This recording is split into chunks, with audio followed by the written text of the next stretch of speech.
At a very basic level, the Layers panel in Illustrator allows us to divide our artwork up into sections. That way we can more easily work within a more complicated file. However, there's a tremendous amount of hidden power inside the Layers panel that really helps us work with just about any file whatsoever, and no additional work is necessary. In this example here, we do have 3 layers. These are the exact same 3 layers that we created in the previous movie.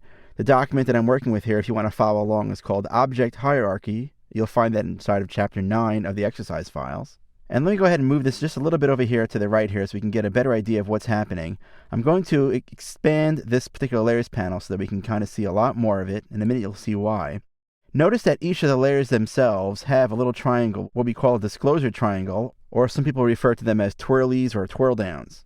Let's start off here on the bottom with the background layer. We know that the background layer, as we saw before, consists of one particular rectangle, or one path that we created, that's filled with a gradient.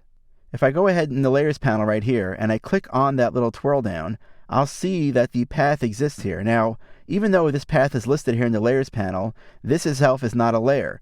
Take a look at how the background layer itself over here that I have has a gray background, but the path is sitting on a white background. Well, basically, the Layers panel itself has the ability to show me not just layers, but also objects. In fact, all the objects that exist inside of a file. And I can distinguish the difference between paths or objects and layers by seeing what color the background is inside of the Layers panel.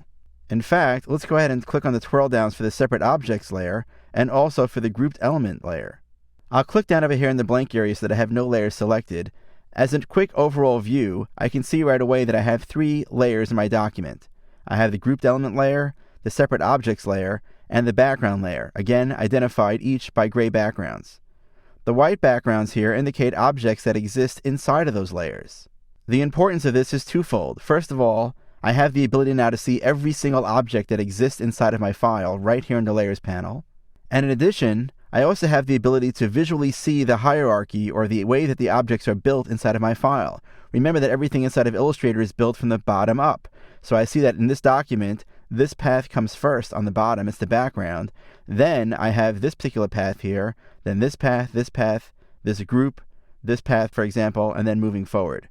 Now that we understand that, let's take another look over here. I see that in my separate objects layer, which is this element here that's made of many different objects, there is a group that exists there. If I click on the twirl down for that group, I see the elements that exist inside of that group. In fact, that group right here is the words surf, but it's a different compound shape that exists right there for the letter S, U, R, and F. Let me go ahead and close that for a second here. Take a look at the grouped element. I now see that there's a group. These elements now live inside of a single group. And if I click on the twirl down, I'll see that the same elements that make up the separate objects are now put inside of this overall group. We discussed before how you could use isolation mode to basically jump into a group and edit objects within that group. We also know that we can bring objects to the front or to the back of other objects, again within a single layer. Well, rather than always have to travel up to the object menu to change the stacking order of objects, you can do things directly through the Layers panel. For example, right now this word Hawaii is sitting above this particular red path, which is this word right here, Hawaii, over this red path right here. However, if I take this layer right here, or this object within the Layers panel, and drag it beneath that red path, we'll see that I've now changed the stacking order. It's still there, but I had to send it behind that particular object. And I can undo that or change it by simply taking that and dragging it above as well. But perhaps most important of all is how you could work with appearances and layers together. I explained before that when we had this particular element here that we grouped together and we applied the drop shadow now is applied to the group element, which means that if I were to select this group right now and choose to ungroup it, the drop shadow would disappear. Now, the reality is that when you're working inside of a graphic and you select a particular object, you see it has a drop shadow.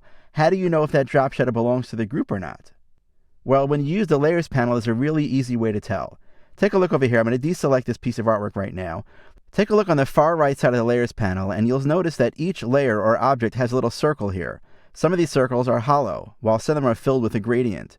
These circles are called target circles, and depending on the way that they look, they identify to us as designers whether or not those particular elements have appearances, or I would say complex appearances applied to them. Let's explain. I'll bring up the appearance panel here because these things go hand in hand. Let's close the graphic styles here. So I have the appearance panel and I have the Layers panel here side by side. Let's move this over just a little bit so we can see a little bit more what we're dealing with. We know that the path itself that exists right here is a regular path that's filled with a gradient. Since it has a single fill and a single stroke, that particular element has a basic appearance. Any object or layer that appears in the Layers panel with a hollow circle identifies that object or layer as having a basic appearance. However, anytime you see a shaded target circle, that means that that particular object or layer has a complex appearance applied to it. And in fact, without having to do too much detective work, we can easily take a look at this file right now and see what is going on. This group right here has the drop shadow on it because if I look right over here at the group, I see that the group has a target circle that is shaded, meaning that this group has some kind of a complex appearance on it. However, each of the objects inside of that group all have basic appearances, which means that they obviously can have drop shadows on them. In comparison, take a look at the separate objects layer. The layer itself has a regular target circle, meaning that the layer itself has a basic appearance. However, each of the individual objects within that layer obviously have complex appearances, meaning that I might assume that they all have drop shadows on them. You can see this very clearly simply by clicking on the target circle itself. If I go here to the group and I click on the target circle, I am manually targeting that particular group. Now, Illustrator employs something called smart targeting, which means if I click on a group, Illustrator automatically targets the group for me, thinking that if I want to apply an effect, I want it to be applied to the overall group. However, I can manually target anything inside of Illustrator by clicking on its target circle. For example, clicking on this word Hawaii right here on the target circle here identifies that this text is now selected and targeted, and that particular object has a drop shadow applied to it. So it's obvious that the Layers panel contains a tremendous amount of information about how my file is actually built. And even if you don't actually use layers in your artwork, the ability to see the object hierarchy in your file and the appearances that are applied to them make the Layers palette a very valuable tool.